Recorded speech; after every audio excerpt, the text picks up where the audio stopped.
ఎవరికి లాభం జరిగే అవకాశం ఉంది మీ అంచనా?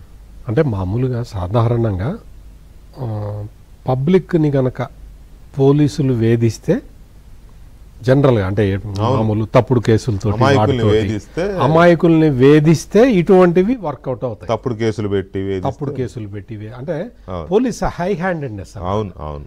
అది అటువంటి excess of usage of power జరిగినప్పుడు సహజంగానే ప్రజల్లో కొంత వ్యతిరేకత వస్తుంది. వాళ్ళు ఇటువంటి మీన్స్ అండ్ వేస్ కోసం వెతుకుతూ ఉంటారు. అంటే మనం ఎక్కడ రిజిస్టర్ చేయాలి, కంప్లైంట్ ఎట్లా చేయాలి అని. ఇక్కడ ఏంటి అంటే ఇది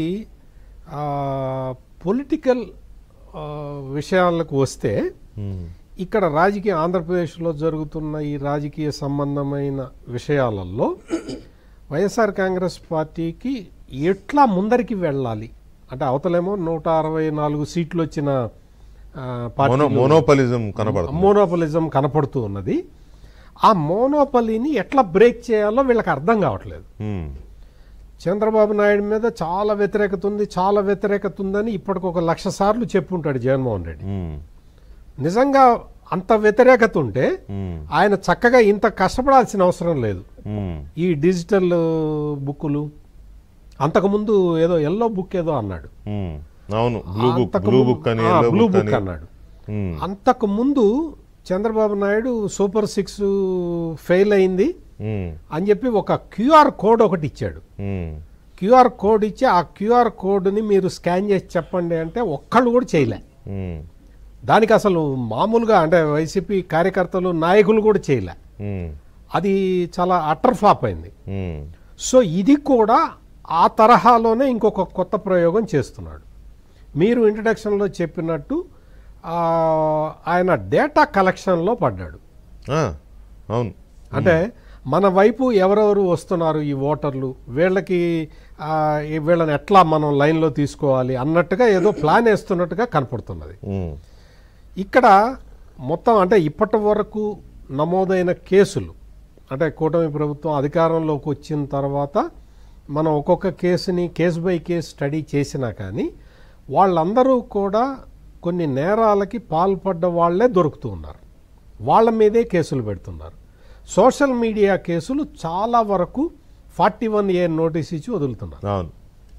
తెలుగుదేశం పార్టీ కార్యకర్తలకి ఒక రకంగా మండుతున్నది అక్కడే. ప్రభుత్వం మీదే వాళ్ళకి కోపం వస్తున్నది.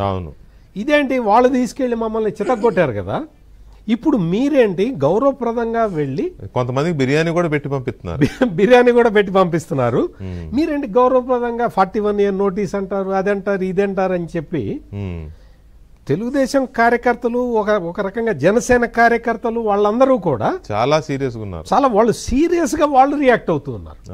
ఇక్కడ దొరికిన కేసులు అంటే జగన్మోహన్ రెడ్డి భాషలో చెప్పాలి అంటే మద్యం అదొక అక్రమ కేసు, ఈ లిక్కర్ కుంభకోణం. ఇంతమంది దొరికారు. కొంతమంది సుప్రీంకోర్టు దాకా వెళ్ళినా గానీ వాళ్ళకి రిలీఫ్ దొరక్కపోయినా గానీ అది అక్రమ కేసు కింద. ఆయన ఉద్దేశంలో అక్రమ కేసు అది.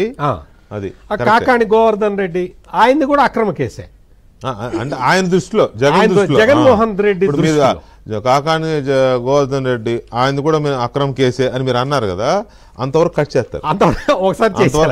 అంతవరకు కట్ చేసి చూసారా సత్యమూర్తి కూడా ఇట్లాగే దాన్ని చెప్తున్నారు, అక్రమ కేసు అన్నాడు అని చెప్పి జాగ్రత్తగా ఉండాలి. అదే అంటే ఇట్లా అంటే వాళ్ళు చట్టాన్ని ఉల్లంఘించి దోపిడీ చేసిన వాళ్ళు దొరికిన వాళ్ళ మీద కేసులు పెడుతుంటేనే ఇంత గొడవ చేస్తున్నారు. అసలు ఇక్కడ అంటే మామూలుగా జగన్మోహన్ రెడ్డి మానసిక స్థితిలో ఉన్న వాళ్ళు గనక పాలకులుగా ఉంటే భూమన కరుణాకర్ రెడ్డిని ఈ పాటికి ఏం చేయాలండి? టీచర్ బుక్ లో ఎక్కేయాలి. ఈ పాటికి అంటే భూమన కరుణాకర్ రెడ్డి అంటే టీటీడీ చైర్మన్ గా జగన్మోహన్ రెడ్డి హయాంలో గనక ఎవడైనా భూమన కరుణాకర్ రెడ్డి లాగా చేసి ఉంటే ఈ పాటికి మరో రఘురామకృష్ణరాజు అయ్యేది కదా. ఆయనకి ఏం చేశారు? 41A నోటీస్ ఇచ్చారు. ఆయన నాకు ఇప్పుడు ఖాళీ లేదండి అంటే, సార్ ఎప్పుడు ఖాళీనో చెప్పండి సార్ అని అడుగుతున్నారు. అంటే ఈ తరహాలో అంటే పోలీసులు తమ పని తాము చేసుకుంటూ పోతూ ఉంటే పోలీసులు తమ పని తాము చెయ్యకుండా అడ్డుకోవటానికి జగన్మోహన్ రెడ్డి వేసిన ఇది ఇంకొక ప్లాన్ అయ్యి రెచ్చగొట్టడం కూడా